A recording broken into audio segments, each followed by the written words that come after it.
3 2 1 अस्सलाम वालेकुम नाज़रीन व हाज़रीन, वेलकम टू मकीज़ गेंद बल्ला।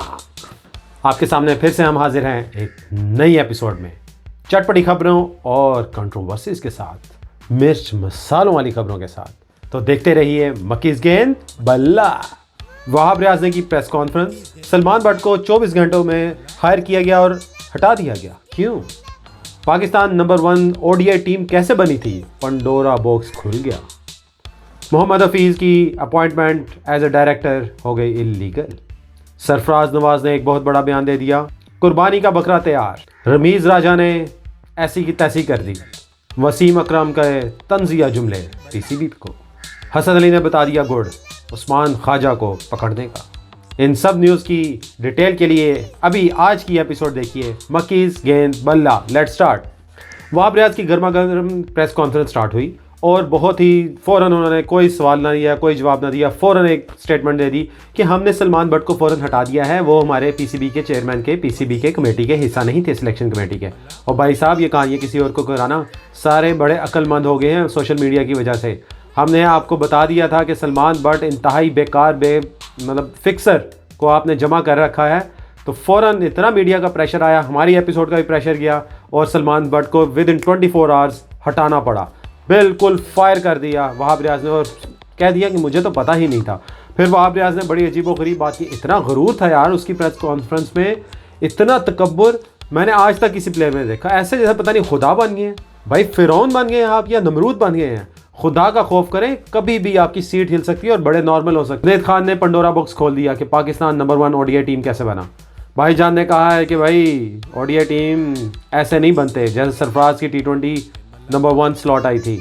सरफराज अहमद बहुत अच्छे कप्तान थे और बाबर आजम ज़रा अच्छे कप्तान नहीं थे। और भाई थोड़ी सी अकल के होश के नाखुन लो, मैंने आपको कल भी कहा था थोड़ा सही जवाब दिया करो। सरफराज अहमद कप्तान के मटेरियल नहीं थे और ना ही बाबर आजम थे। प्लीज़ अपने दिमाग का इलाज करवाइए क्रिकेटर्स। आपने क्या किया? आपको सिर्फ एक बॉलिंग का अपने 2012-13 का वो याद है स्पेल। इसी तरह मोहम्मद आमिर को भी अपना 2017 का चैंपियंस ट्रॉफी का फाइनल याद है। और भाई ये हमारे सर पे बैठ गए हैं सिर्फ एक स्पेल करा के। Mohammad Hafeez as a director illegal करार दे दिए गए और अपॉइंटमेंट उन्होंने एक बंदे ने केस कर दिया कि इलीगल है। लेट्स सी कि केस क्या बनता है। हो सकता है ज़का अशरफ के नीचे हर चीज़ इलीगल ही हो रही है। ज़का अशरफ खुद इलीगल है, I think so. Sarfaraz Nawaz एक पाकिस्तानी बहुत ही बड़ा नाम, लेजेंडरी नाम। उन्होंने कहा है कि जितने 2 नंबर प्लेयर मतलब जो फिक्सर हैं, जो जवारी हैं, वो आएंगे आपके बोर्ड में, उतना बोर्ड ख़राब होगा, उतनी टीम ख़राब होगी। मैं मानता हूँ सरफराज नवाज साहब, आप टेंशन ना लें, आप बिल्कुल सही कह रहे हैं। आपकी बात को सेकंड करते हैं हम, बिल्कुल सही कह रहे हैं। जितने 2 नंबर प्लेयर, जितने सीनियर प्लेयर, जितने 2 नंबर समझने जो 0 परफॉर्मेंस वाले थे, उन्हें आपने बोर्ड के कमेटियों के में चेयरमैन और पता नहीं क्या क्या बिला बिला बना दिया। तो भाई क्रिकेट तबाही की तरफ ही जानी है। हम तो 1 महीने से चीख रहे हैं, खुदा का खौफ करो भाई। हमारे वज़ीर आज़म साहब आप ही देख लीजिए, हटाइए ज़का अशरफ को और कोई नया बंदा लेके आइए ताकि पीसीबी और हमारी क्रिकेट का कुछ पुरसाने हाल हो। कुर्बानी का बकरा किसको कह रहे हैं दुनिया? शान मसूद को जी, जिनकी एवरेज ही फारिग है। नंबर 3 पे गया, नंबर 1, नंबर 2, नंबर 3, नंबर 11 तक फारिग है उनकी। एवरेज बेकार, सब कुछ बेकार, बड़ी इनिंग नहीं खेल सकते और उन्हें ऑस्ट्रेलिया के टूर पे कप्तान बना दिया गया। बड़े पंडितों का कहना है और सोशल मीडिया में खबरें बड़ी गर्मा गर्म चल रही हैं कि कुर्बानी का बकरा बना दिया गया है। यही सवाल जब किया गया शान मसूद से तो उन्होंने कहा नहीं, इधर आइयाँ बाइयाँ मारी और निकल पड़ा। भाई फेस करें रियलिटी, आपको कुर्बानी का बकरा ही बनाया जा रहा है। बाकी आप किस काबिल हैं कि कप्तान बना दिए जाएं? रमीज़ राजा ने ऐसी की तैसी कर दी है भाई पीसीबी की, जैसे हम करते हैं हमारा ही उन्होंने लहजा अपनाया है और कहा सलमान बट जैसे लोगों को जब तक आप लेके आते रहेंगे पाकिस्तानी क्रिकेट टीम डूबती रहेगी। और हमने देखा मुसलसल नीचे आ रही है पाकिस्तानी क्रिकेट टीम, क्योंकि ऊपर अपॉइंटमेंट्स ऐसी बेतहाशा फजूल हो रही हैं कि भाई हम यकीन नहीं कर सकते। वसीम अकरम ने एक बड़ा ज़बरदस्त बयान दिया, बड़ा पसंद आया मुझे। कहते हैं लड्डू खिलाया है हमें। किसको कह रहे हैं?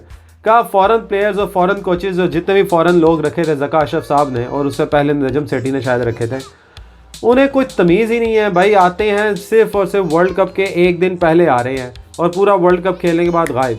कोई एनसीए में नहीं आ रहा, कोई बता नहीं रहा कि भाई किस में वीकनेस है, क्या आपकी मेन पॉइंट्स हैं, क्या स्ट्रॉन्ग पॉइंट्स हैं, क्या अच्छी बैटिंग है, बॉलिंग, फील्डिंग, कोई चक्कर नहीं, कीपिंग, कुछ मसला नहीं है आपको। आप सिर्फ पैसे लेने आते हैं और चले जाते हैं। वसीम अकरम ने लिटरली पाकिस्तानी ज़ुबान में कहा है, लड्डू खिलाया है, मतलब हमें पागल बनाया है। हसन अली की परफॉर्मेंस तो ज़ीरो है, लेकिन उन्होंने एक गुड़ बता दिया कि उस्मान ख्वाजा और ऑस्ट्रेलिया को कैसे पकड़ना है। उन्होंने कहा उस्मान ख्वाजा के सामने उर्दू नहीं बोलनी, उर्दू बोलेंगे तो उन्हें समझ आ जाएगी। भाई साहब आप इंग्लिश में भी बात कर लेंगे, वो भी समझ आ जाएगी। आप पश्तो क्या, सराइकी क्या, कुछ भी बोल लें, आपने कौन सा इंप्लीमेंट करना है प्लान को। हमने देखा वर्ल्ड कप में जो प्लान होता था उसको इंप्लीमेंट ही नहीं किया गया। प्लान कुछ और, इंप्लीमेंटेशन कुछ और, स्ट्रेटजी कुछ और, दिमाग में कुछ और, सब कुछ इधर उधर, बिल्कुल कनेक्ट ही नहीं हुआ हुआ। आप जितना मर्जी उर्दू बोलें उस्मान ख्वाजा के सामने, आपने फिर भी अपनी इम्प्लीमेंटेशन नहीं करनी है। हसन अली साहब प्लीज़ ऐसी अजीबोगरीब ना दें बयानात, आप अपनी परफॉर्मेंस पे तवज्जो दें और देखें कि आपने दिमागी तौर पे क्या करना है। उस्मान ख्वाजा ने से पूछा गया प्रेस कॉन्फ्रेंस में, पाकिस्तान ऑस्ट्रेलिया की सीरीज़ जो होने लगी है, कि भाई बाबर वर्सेस स्मिथ को आप कैसे देख रहे हैं। तो उस्मान ख्वाजा ने कहा कि बाबर आजम और स्मिथ को मैं ऐसे देख रहा हूँ जैसे स्मिथ वर्सेस कोहली को देखता हूँ। बाबर आजम के फैंस तो बहुत खुश होंगे, लेकिन जो कोहली के फैंस और बाबर के हेटर्स हैं वो बहुत नाराज़ होंगे उस्मान ख्वाजा से। सब्सक्राइब करें हमारे चैनल को, लाइक करें, शेयर करें, कमेंट करें, आपकी फीडबैक बहुत ज़रूरी है। और इसी तरह देखते रहिए मकीज़ गेंद बल्ला इन क्रिकेट यारी।